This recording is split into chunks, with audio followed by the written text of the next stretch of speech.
Hey, Todd, can you hear me on my end?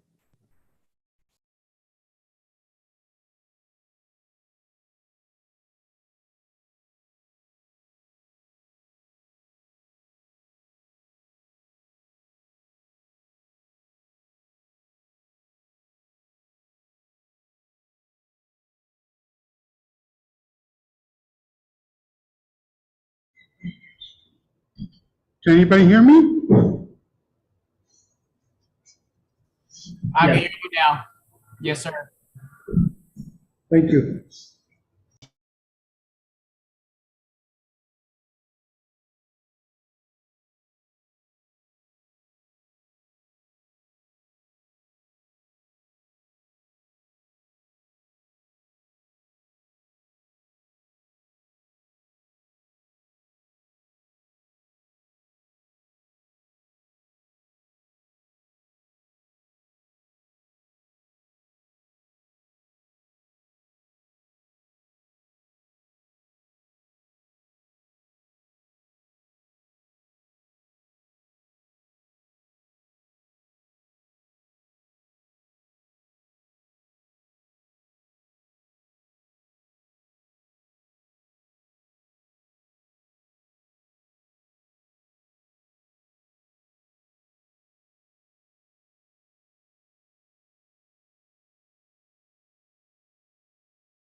Okay, go ahead.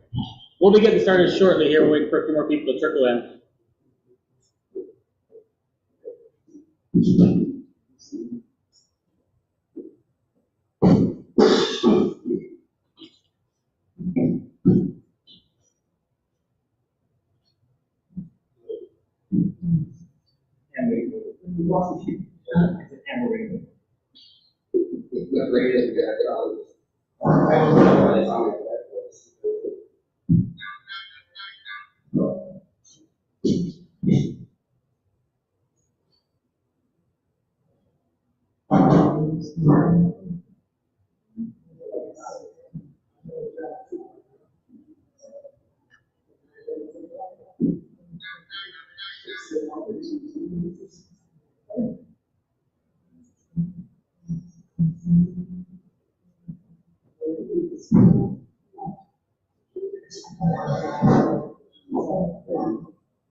Hey, hi, how are you? You're busy with us.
Presentation?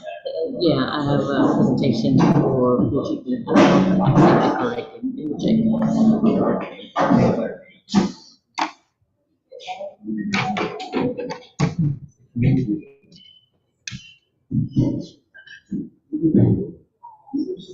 Which one is it? PhD lives above. Yeah.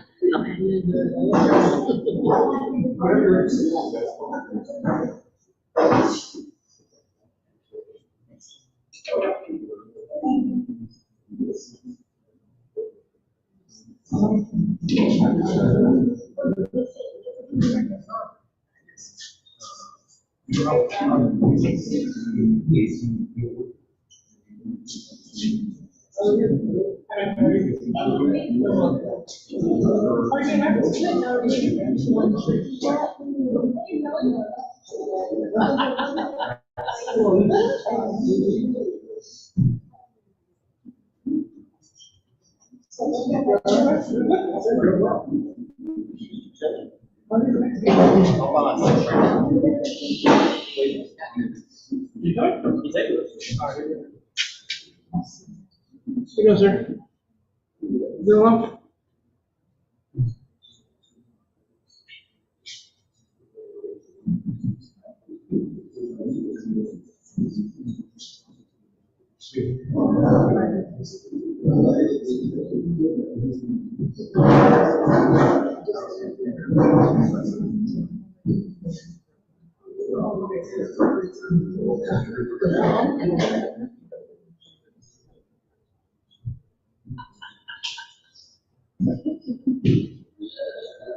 All right, good morning, everybody. I'm going to go ahead and call this meeting to order of the Local Emergency Management Local Emergency Planning Committee. Time is 11:11. We'll have a few more people probably cycling in here in just a few minutes, but we'll get this meeting underway. First, we'll have the roll call of active members. I'll go ahead and take care of that for us. In attendance, we have, going in alphabetical order, active member Gerald Mendez. Here. Cheryl Braun. Here. Lance Brown. Here. Joey Campos. Here. Raymond De La Garza. Here. Smita Gonzalez. Yeah.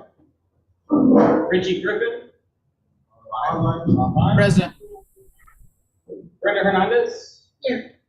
Aurelio. Here. Juan Reyes. Stephanie Roth. Here. Roberto Silva. Here. And myself. And then we have a few new faces in attendance. Those that are new to our organization or our meeting, if you wouldn't mind standing up and introducing yourselves. Start. Hello, my name is Angelica Flores, and I'm the new health agent here at the Jimos County Extension. And this is my first meeting, and I'm excited to hear what it's all about.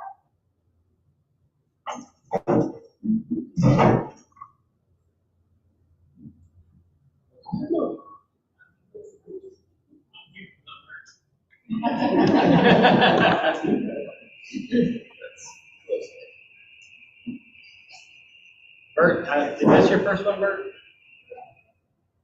You can stand up and introduce yourself.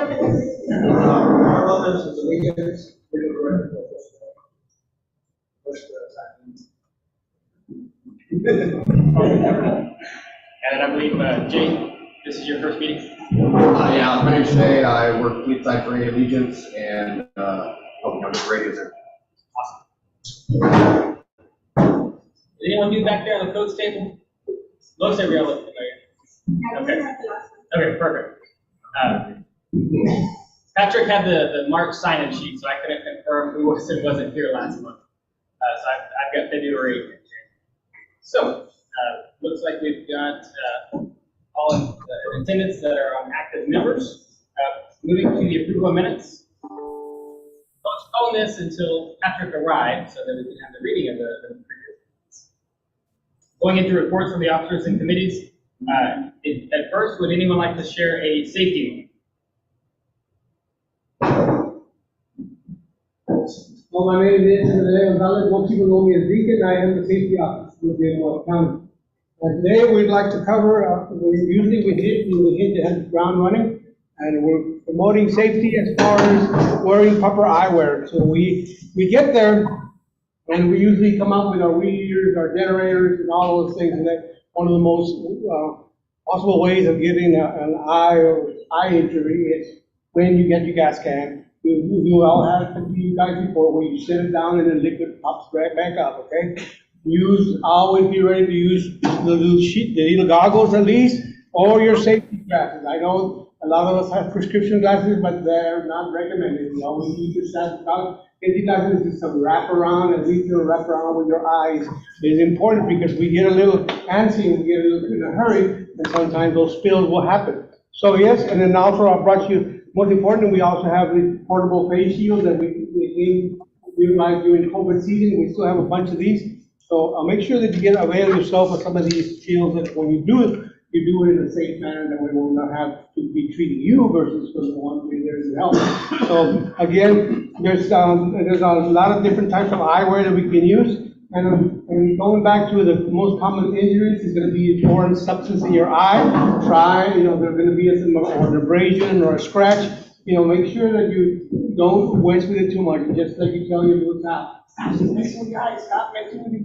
Leave it alone. Just kind of rinse it out. So the same thing applies for each and every one of us. Don't mess too much with it. Just kind of rinse it. And most of the injuries are, again, like I said, it's going to be a little splatter, spoon. There's going to be some chainsaw, there's going to be some weed eaters, there's going to be some stuff flying through the air. So yes, it would be recommended you wear your safety glasses always on one of those sites wherever you may be. Also, sometimes give you a larger flying object.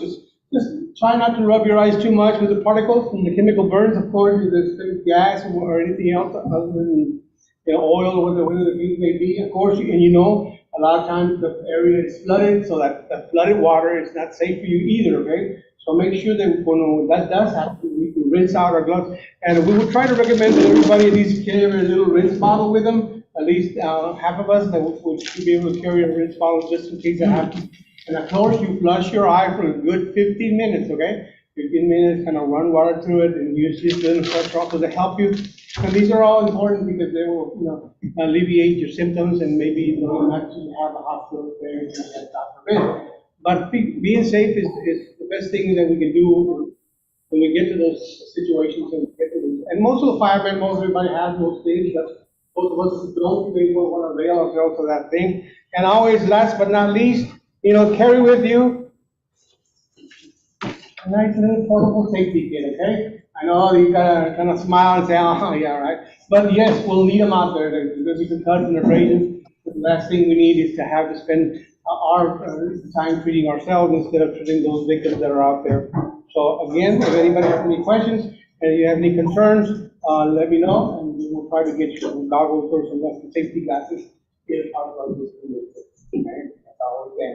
Thank you very much. Hope be safe out there. Protect your vision because you only got two. Now, and incidentally, there's a lot of technology in repairing eyesight, but when you mess up your cornea, that one we can't do much about it. So be safe, and that the more you protect yourself, the longer you will give you beautiful eyes that will help you see the beauty of the world. Take care. Thank you. I want to say 1415 City Morning Road, celebrate our annual Year Day celebration. And anytime we have a mass gathering of people, and we have a big infiltration of people from out of the area, out of town, all different parts we have a big cook-off. Lance Brown, our county emergency coordinator, was there. He's a big part of that for the cook-off. It's a sanctioned cook-off, I believe. But we've got a lot of people there Friday and Saturday to the night. The safety point here is that despite all of that fun, there's a weather system coming in. And so we had to terminate the little word. But I was very thankful and impressed with the fact that you always put safety over the profit, for sure. And so we had to, Todd was there, he's our city administrator for the show, and I think he was a big part of making that call also. I was out there working security cover to make sure they stayed safe, but we didn't shut it down. We started seeing the system rolling in, so that's good. So I want to show that call. Council. Anyone else that would like to share a safety moment? Hearing none, we'll move forward. Going into our ad hoc work group reports. I know we're still lacking on some of our committees meeting. We need to get those meetings put together. So I know right then on that one, our public education and information, we need to meet.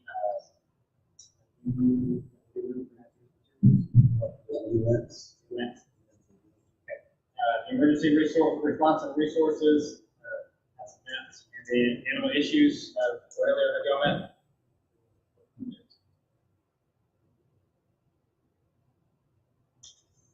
Well, has y'all's, the animal issues group met yet? We are planning a meeting for the week of the 8th. I'm working on that right now. So, as soon as we can finalize the date, we'll let everybody know. Great. Perfect. We'll have those ad hoc work group reports for next month. Going into ad hoc committee reports. Medical. I know Wendy couldn't make it today. They had another engagement for today, and she was going to send me a report, but I could not receive it. Cheryl, this. Law enforcement? Like I say, we did the first screen, what we're looking to do is to obtain our ERGs, which is an emergency response guide, it's for first responders. There was a time when I know that all law enforcement had those. The emergency response guide, I don't know if you all know what they are, but it is, it's a hazardous public safety and emergency response to unattended releases of goods being transported by road, rail, air, water, or pipeline. So first people that are going to be on site is probably going to be our law enforcement officers when they respond. These ERGs are excellent point of reference. Not only that, now my understanding is, I was talking to Todd earlier, they also have a phone app for that. So what we're going to do, our committee's going to be working on see what we can do. I think we're going to reach out to TDM. This is Alex. May I help you? Alex, you're not here. You're on the phone. You'll get a head count how many you need. Those usually are coordinated with God. And God provides those to all the agencies.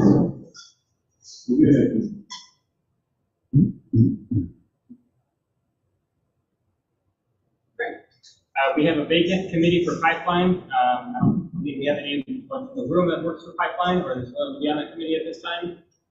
We'll say a vacant committee until we get to transportation. We have Joe and Matthew. Both of those individuals were unable to attend. Okay, so let's move straight on into our guest speaker, which is Monica Espinosa. She is the Strategic National Stockpile Coordinator with the Texas Department of State Health Services.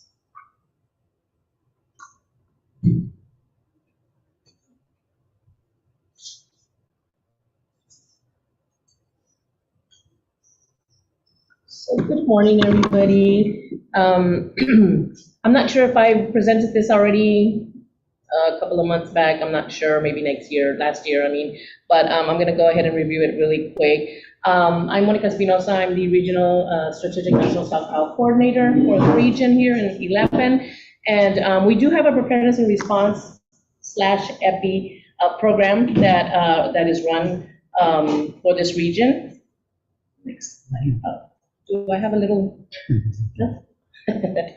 So this is our mission statement, and it's just to safeguard, like all of you all in the medical or the nursing field, safeguard our lives by ensuring all our counties and local health departments are prepared. Focus on the community resilience, incident management, which is your incident command structure, information management, countermeasures and mitigation, surge management, and biosurveying. So these are some of the top capabilities that we work on constantly. Is this thing on my way? No, I'm good. So this is kind of our organizational chart. We do fall under the NIM structure. And so we are a program outside of all these other programs that we have. So we do have a PHEP, or Public Health Emergency Preparedness Manager.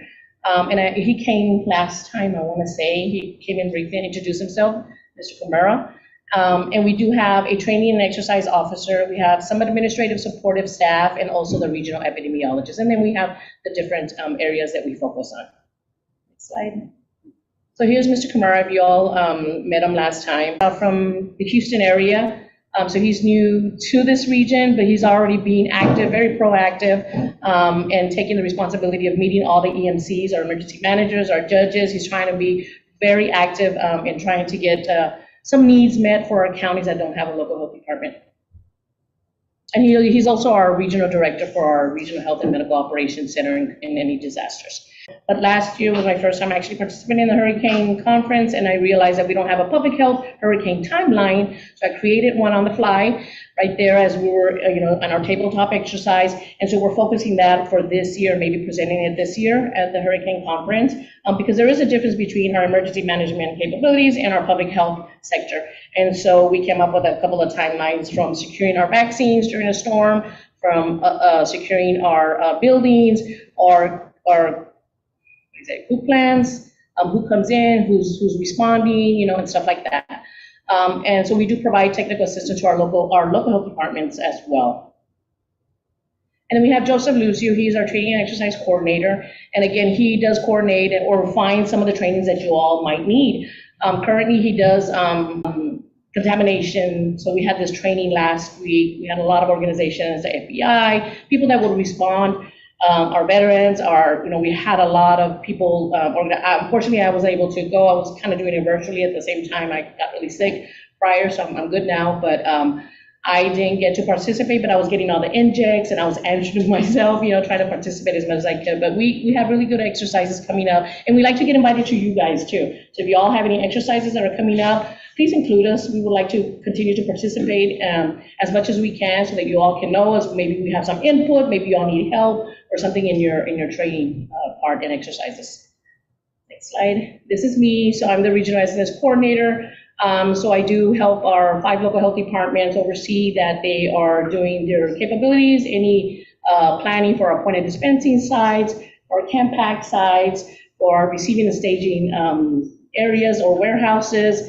And we do a lot of little pod scenarios. I try to do different pod scenarios within our region so that our new unfortunately, the SNS coordinator position for our local health departments always maybe lasts about 2 years, maybe, for whatever reason. It's a lot of work. So if you don't like the work and you don't like it, you're gonna drop off. Unfortunately, I've been doing this for a while. I love it. I like to be out and doing these trainings. But I'm gonna retire soon. So I need a replacement. So we're always constantly working on improving. Of course, you also have it during COVID. Before COVID, I went and did a couple of assessments for some of the school sites, some of the other sites that the judges or the EMCs wanted me to go out and do an assessment and see if it fit to do a test or drive-through, a traditional walk-through. There's a different points of dispensing sites. And then we have Carla Gutierrez. She's our regional epidemiologist. And again, she's the expert in all these diseases out there, all these exotic diseases coming out. She keeps the data. She has her staff under her that are constantly doing investigations. And we also have a border person, a border epidemiologist. She works a lot with Mexico, our Mexican counterparts. Actually, they have I should have brought it, but I'll send it to you, Todd, if you remind me. There is a border health binational conference coming up in May.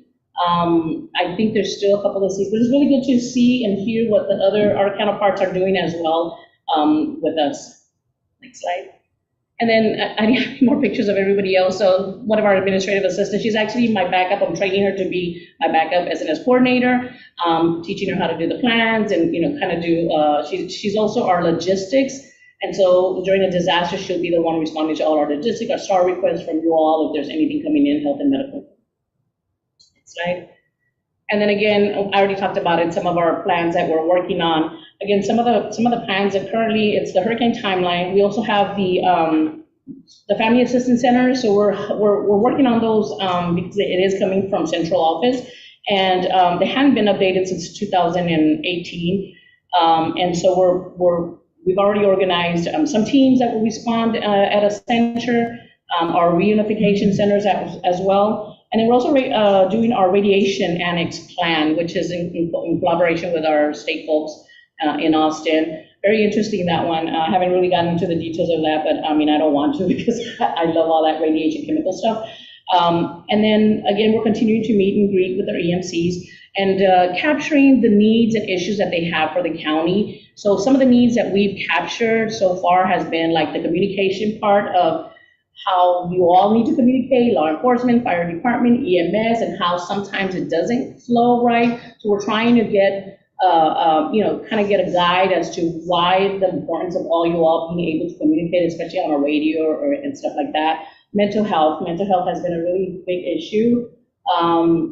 I don't have the data, but I know that our EPI had gathered some information, and they talked about the teenage girls that have had a lot of calls, and I think I heard it here, another LEPC, that most of the calls were from the teenage girls that were having mental health issues, and the calls were coming in for suicidal. So we're working on that as well, and also we're working on the packaging, storage, and shipping technical guide for you all. So this is because of COVID. A lot of the counties did not know the proper packaging and, the storage temperatures, and, we're getting a lot of calls on that. So I decided to do a technical guide to provide to all our counties. It has our point of contacts. A lot of y'all didn't even know who to contact. And so I put all of the lead point of contacts for our programs that would have to handle some kind of specimen, whether it's a vaccine, whether it's a meat product, seafood product, whatever. If they have any specimens, our TB department, HIV, STDs, they handle specimens. So I went to the experts, got their information, got a couple of links, and so I'll be presenting that next week in McMullen County first, and then I'll gradually come around and provide that technical guide. Because we don't want to see that issue again, because we all know that diseases never stop, right? So there's always something coming up. And so we want to be prepared and know the process of packaging and stuff like that. Very important. One of the things that we do work on is, it's no longer Operation Lone Star, it's Operation Border Health Preparedness. We had to change because of the law enforcement Operation Lone Star. People are getting confused with that, and we're not showing up to our sites to get free medical services. And it's a week long, it's a SNS exercise, so we do have exercise components to it, and this is one of the largest that we have. It's a week long, and it's coming up soon, the end of July. The end of July, normally right before school opens, so we have free physicals, we have dental, we have vision, eyeglassware, and we have 5 point of dispensing sites at the same time that whole week, and everything is free. And so we are currently working on that. We're really close already. Oh my God. Can you just click it on the side? Thank you. And so I'll provide a flyer. I know they were working on it. Our communication person is working on the flyer, and I'll bring it out so y'all can know. And if y'all want to come out and just do an observation and see the mass people that come in, especially our Hidalgo and Laredo and Cameron County sides, they have hundreds of people coming in every day to receive these services. So it's an annual full scale exercise, 20 plus years that we've been doing it. Next slide. And I think that's it. Anybody have any questions? Awesome, thank you.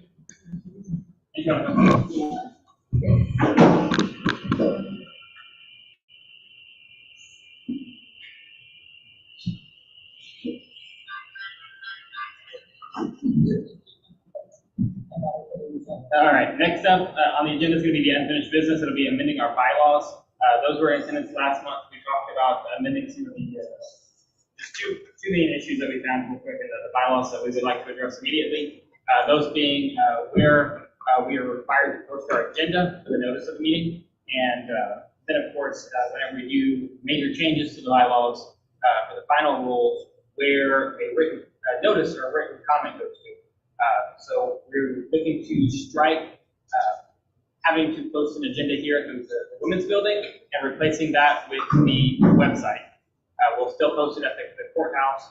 Like I said, not very many people besides county employees come out to the Women's Building daily. So I would like us to take that one off, and we'll just place that on the website so it'll be more accessible. Continue to keep the courthouse, and then whenever we do the final rule amendments, we have to have a 10-day written notice period, so anyone in the public can write to us to make their comments on that. Our bylaws never stated where those written comments are. So we'll be adding in to have the email address as well as Lance's office, the emergency management coordinator's office, so they can go to 2 different locations to have those comments made. So This does require a 2/3 vote by active members. Is there any questions regarding the changes to those amendments? I have a motion and a second. Second. Second.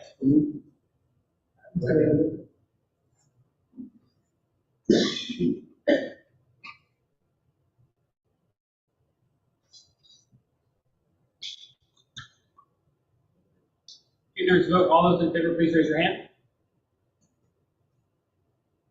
All those against? Three vote. Motion passes. We'll have the bylaws amended, and I will email a new copy to everyone. As mentioned, like I said, we're just changing out where we advertise the agenda, and then we're ready. As always, if y'all see any changes y'all would like to make to our bylaws that govern our meetings, please let us know. These can be amended at any time for the general bylaws, but final rules do require a little bit more extra work to get those amended. So please help us keep our bylaws active and up to date. All right. Yeah, next up we're going to move into new business. It's going to be discuss the outcome from the Jones County Emergency Management Symposium.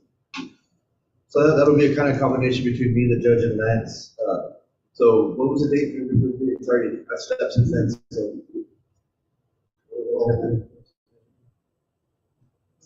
the first one is about release.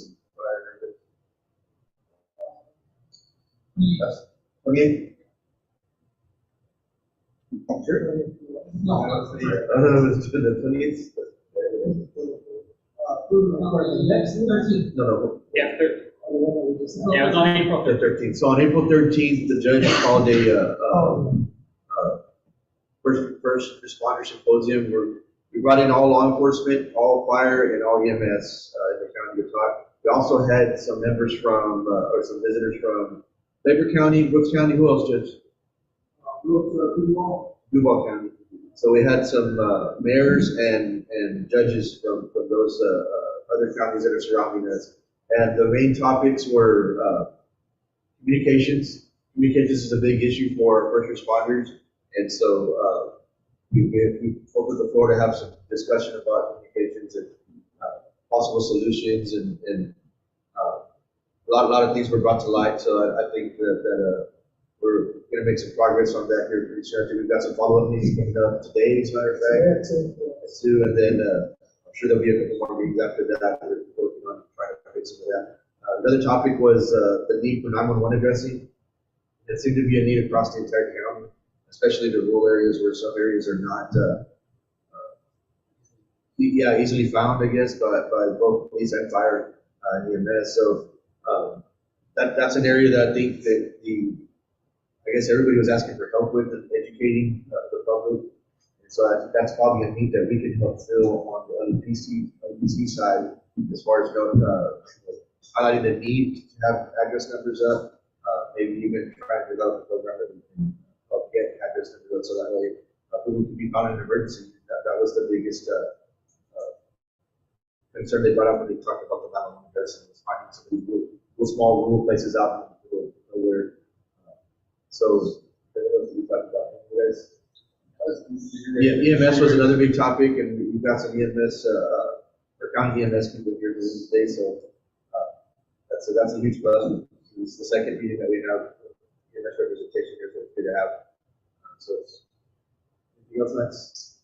Well, that's pretty much it. This all stems back from a meeting that we had a couple of months ago.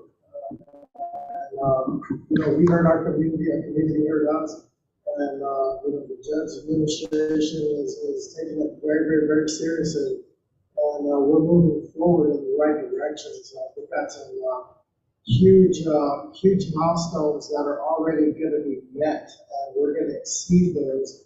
And our response times and our communications, we're not going to sit around and wait for the next 4 or 5 years to pass this up. We're acting on it right now. With the regents, they've been lights out, very receptive to what we're wanting to do.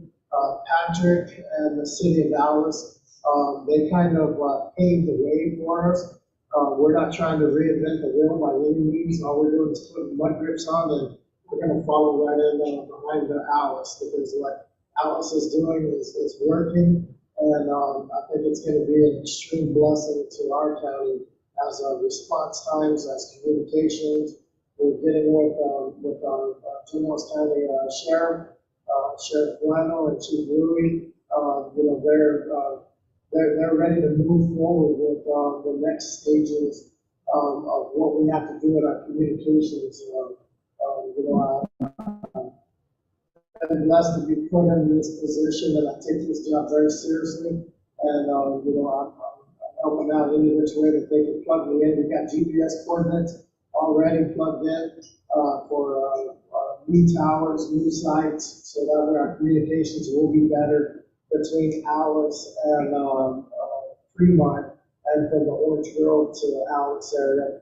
We're just kind of waiting on Motorola right now to check out the topography of everything. And the good thing with Motorola is there's no, you know, the tower can work, or you know that tower will not work. So right now, the ones that I gave them, in my opinion, I kind of feel like I need to go a little bit south and west, in my opinion, and maybe a little bit more north and west. But I'm just waiting for Motorola. So I gave them 13 GPS coordinates from our gun range at Palito Blanco to our county yard off of 362. And you know, I'm just waiting on them. So that's about a 3 to 4 week process. So once they tell me that, they'll say, go find better towers or don't. And that's what I'm trying to do, trying to be cost efficient. And most, what else is to be expedited. You know, I don't want to wait 5 years. So I know that even if they pull the trigger right now and said, yes, let's do it, we still wouldn't see probably the phase 2 part until 2024, but we're moving forward right now. Judge, did you want to add anything to that? No, that's pretty good. What we're gonna do is get all that information and like Matt said, and we're trying to take care of the low-hanging fruit and develop a 1 to 3 year program to address all those issues that were brought up to light in those meetings. And like you said, today at 2 o'clock we'll have a meeting to try to address some of those with the current budget that we're on right now. And then we'll move forward and go from there. I think what's important to know on here at LEPC members here is that the judge, that was the first of hopefully many in the future of symposiums that we're going to have with all the responders in the county. So right now, all the fire departments meet, well, right now we meet monthly, but we try to meet depending on the need. Sometimes it's quarterly, but right now we've been doing monthly. That's some of the different issues that we're working through. But all the fire departments in the county meet. We also have regional meetings with all the fire departments in the region as well. We've got a Coastal Bend Fire Chiefs Association that we also got to talk. And so we're hoping that, you know, we get information that we can take to these symposiums and have information to give the judge and give him direction, because that's really what he needs, is direction on where to go. To give the judge and the commissioners direction on what the needs are for the fire departments. And so that's what we've done. We're hoping that'll the law enforcement side will kind of follow through. It's a little bit more complicated. There's a lot more agencies on law enforcement than there are on the fire side. So it's easier said than done, but we're hoping that we can kind of follow that model so that when we have the symposiums, there's information that can be brought to the judge and the commissioners, and then they can take action and make moves and do what they need to do to fix the issues. Because they can't fix it if they don't know about it. You're right there, because the big thing is to keep the commissioners abreast of what's going on all around us, because sometimes, you know, people from the community come to the commissioner's court and commissioners are blindsided, and it's not that that hasn't been addressed, that they didn't know about it to address it. And we think that this first symposium brought a lot to light, and then in future symposium we can start addressing other things that are going on, and also keeping them everybody else updated on what's been done from the previous, you know, so, it's a plan to always show improvement in what we're, on our public safety, so that's all a good thing, and I think, our commissioners are very appreciative that everybody showed up, in the last symposium, and, brought to light a lot of things that they didn't know about. And it's very hard. I mean, Jim Wells County, it may not seem like it, but it's huge. It's a big county. It's over 880 miles to cover, and then everything in between. And then there's some areas way deep in the country that, in the county that don't have water, that don't have, facilities that we enjoy closer to the county and closer to the city.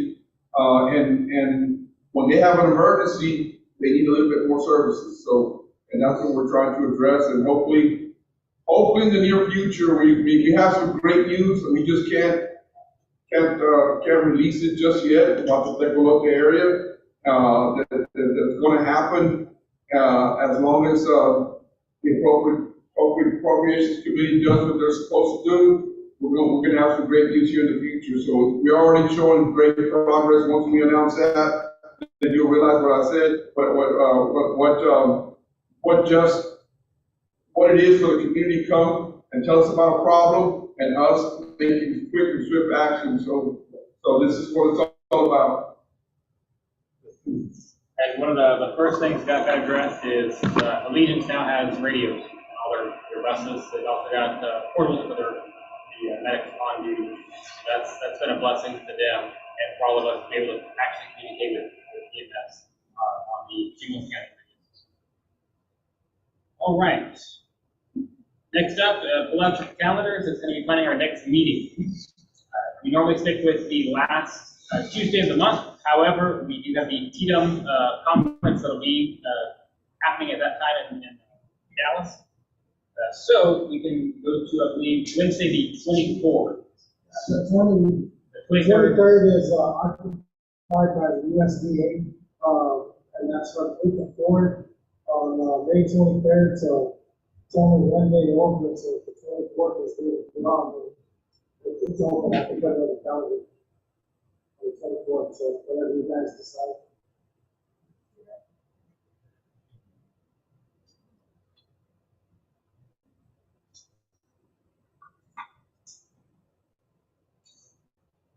Any objections on having May 24th for the next meeting? All right, we meet at 11 a.m. on May 24th. You can add it to your calendar with a reminder, and then we'll try to get that reminder out a little sooner. Not yet, I'm cooking. Somebody else's place.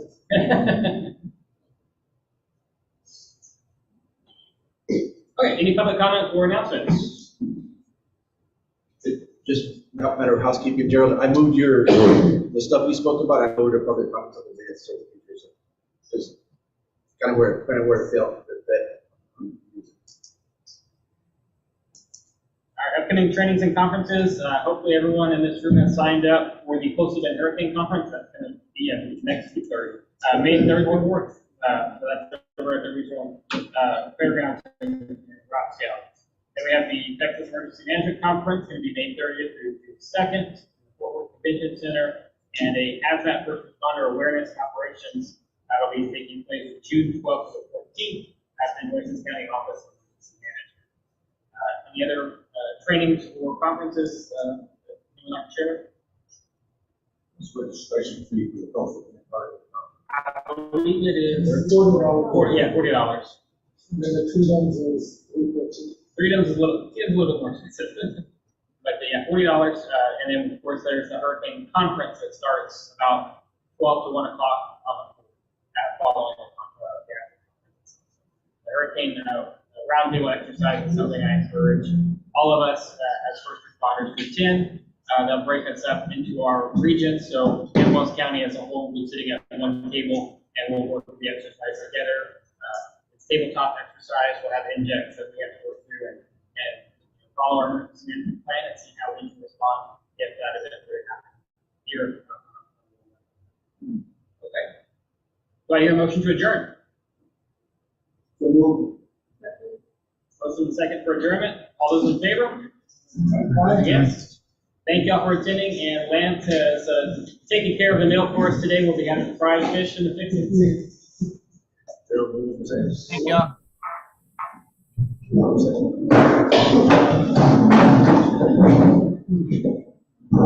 Who seconded